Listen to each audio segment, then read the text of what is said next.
Hari ini kita dipinjemin sih tepatnya pakai kiriman sebuah monitor dengan merek yang bisa kalian lihat sendiri, Great Wall, tembok besar.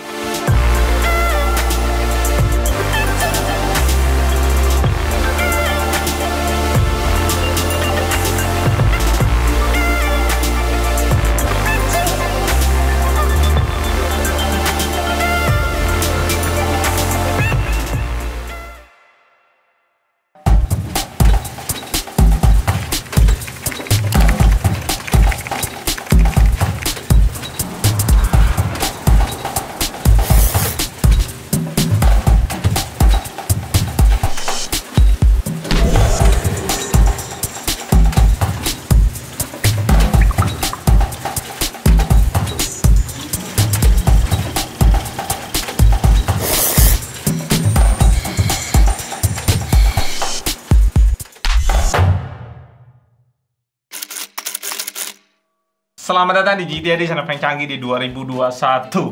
Kayaknya di dunia ini cuma ada satu Great Wall yang terkenal banget, Great Wall of China. Brand ini tuh udah lama banget guys ya. Gue tahu pas gue kuliah di China, di Beijing. Tepatnya di tahun 2011, salah satu temen gue ada yang pakai monitor brand ini. Dia belinya wide, lebar banget saat itu. Gue lupa berapa inch waktu itu, kayaknya 22 inch ya. Ya saat itu monitor 22 inch sudah keren banget. Nggak kayak sekarang. Ya, ini brand lokal China, Great Wall, kodenya 34WL49RF. Ini kita dipinjemin sama subscriber kita dan dia bilang jangan dicopot plastiknya ya. Jadi apa adanya gue show ke kalian. Nuansa di monitor ini kalian bisa lihat sendiri full putih dari depan sampai belakang. Putihnya itu sampai bezel-bezel depannya, kalian bisa lihat ya.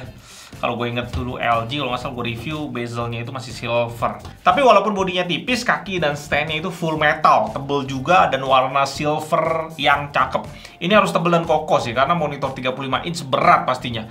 Desainnya kayak monitor ini terbang dibikin 3 tumpuan gitu, yang pastinya membuat gampang jatuh kiri dan kanannya. Sekalian dia kasih kita extension buat tutupin baut di kakinya. Ada logo Great Wall yang cukup gede, lubang pembuangan panas sudah ngadep ke atas, dan kalau kalian perhatiin di monitor ini nggak ada VESA sama sekali. Padahal portnya itu udah mendukung pakai bracket ya, karena portnya udah ngadep ke bawah. Ada port power, audio out, masih dikasih juga port DVI di sini. Udah lama banget sih gue ngeliat port ini. Terus HDMI dan DisplayPort. Bodinya putih, kelengkapan juga putih semua. Manual book warna putih ya tentunya, karena kertas nggak penting. Habis itu ada adapter, kabel power, dan kabel HDMI. Untuk speknya gue cuma bisa nemuin di JD.com. Itu pun cuma gambar doang, nggak lengkap lagi, nggak semuanya ada. Jadi gue bacain yang gue tahu aja. 35 inch 21:9 WFHD resolution atau 2560x1080p. Foto marketingnya agak kocak sih, dia tulis 2,5K. Jadi dia nyebutin resolusi horizontalnya yang kayaknya nggak pernah dilakuin di brand-brand lain. Ya, refresh rate-nya 60Hz maksimum, VA panel curve 2500R. Gue baru pertama kali sih lihat curve yang paling sedikit di semua monitor yang pernah gue review ini, bahkan lebih nggak melengkung dibanding 1800R yang sering kita lihat. Jadi kalau kalian perhatiin ini dikit banget melengkungnya, cuma jaraknya kecil banget. Jadi kayak nggak melengkung gitu. Ya melengkung sih, kayak nggak melengkung. Ya udah. Foto marketingnya untuk kontras juga kocak, diklaim bisa sampai 5000:1 dan panel bit depth-nya 8 bits. Kemungkinan besar ini 6 bits plus FRC sih, standar soalnya. Kita tes kualitas panelnya seperti biasa. Color gamut kita dapetin standar 95% sRGB, 75% Adobe RGB, 75% DCI P3, dan 70% NTSC. Brightness dan kontrasnya tuh rendah banget. Hasil maksimum brightnessnya cuma sampai 196,9 nits dengan kontras yang cuma 1650:1 dan white point yang kebiruan di 7400 Kelvin. Color uniformity nggak terlalu bagus, hasilnya banyak titik yang off, maksimumnya sampai 5,8 delta E. Hasil luminous uniformity juga nggak bagus gimana, banyak titik yang udah off melebihi 10% dan maksimumnya sampai 19%. Untuk keakuratan warna hasilnya lumayan ternyata, average-nya rendah banget sampai 0,83 delta E. Walaupun kita tahu satu F yang ngacir biasa kita temuin di monitor entry level kayak gini bisa sampai 6,44 delta E. Setelah dikalibrasi bisa makin akurat. Max-nya turun ke 5 delta E dengan average di 0,64 delta E. Pengetesan bleeding seperti biasa, ultrawide di sini bleedingnya kalian bisa lihat ya, glow, ada bleedingnya juga. Lihat di bagian sini nih glow. Ya, kualitas panelnya ini benar-benar dihajar budget banget ya. Apalagi monitor udah estetik kayak gini bagus, gue yakin dananya harus dia korbanin di mana gitu, dan dia korbanin cukup banyak di panel. Dan kelihatan juga brightness-nya tadi nggak terlalu bagus kan pas gue tes. Ya, ini hasil bleedingnya. Info yang kita dapat dari subscriber kita, dia beli di 1199 RMB. Kalau dengan kurs 2200, kira-kira ini di harga 2,7 jutaan. Gue nggak bisa nemuin screenshot dari website China yang ada harganya karena semua sold out.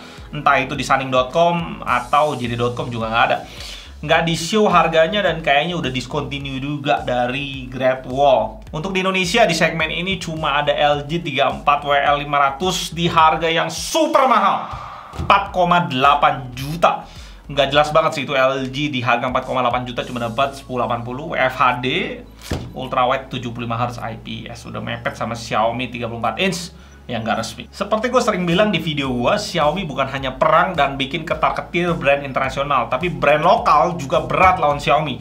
Pas video ini dibuat, Xiaomi 34 inch ini lagi nggak diskon nih. Di harga 2499 RMB sekitar 5,5 jutaan. Tapi kalau lagi hari-hari gede terus dia diskon, gue pernah lihat bisa sampai 1899, kira-kira 4,1 jutaan. Dengan beda dikit banget nih, sekitar 1,4 juta dengan Great Wall dan dapetin kualitas seperfect Xiaomi itu, gue yakin kalau gue jadi Great Wall juga berat mempertahankan posisi 35 inch ini. Indahnya cuma di warna putihnya aja. Spek kalah, kualitas panel juga kalah karena ngejar budget juga. Di sisi lain nggak ada alasan untuk orang-orang China asli sana untuk beli monitor ini. Kalau dipakai pribadi, gue yakin orang itu akan rela untuk save uang sedikit lebih banyak untuk dapetin Xiaomi 34 inch. Kalau misalnya buat karyawan gitu, kita bos terus mau beliin monitor buat karyawan kerja, banyak 27 inch spek standar di 60-75 Hz dengan IPS yang bagus-bagus dan nggak bleeding kayak di sini di harga 2 juta pas, bahkan di bawah juga ada di bawah 2 juta. Memang ya, semenjak ada Xiaomi, standar murah kita berubah dari yang quality kita berpikir dapetnya segini nih, dibikin standarnya naik sama Xiaomi tiba-tiba segini gitu. Apalagi di brand internasional. Gila sih, memang satu brand ini luar biasa. Thank you banget subscriber kita yang udah pinjemin barang yang full putih kayak gini, keren banget. Dan sekalian bisa kita lihat juga gimana kualitas monitor lokal di China. Menurut gue Great Wall cukup sadar diri ya, ngincar pasarnya, buat putih. Tapi estetikanya yang dapet, harga nggak tinggi-tinggi banget. Ya keren sih menurut gue di brand-brand, bahkan lebih keren daripada brand-brandnya Indonesia yang masih mau jual mahal. Gue Aldo dari GT Adi, sampai jumpa di video berikutnya. Tetap canggih.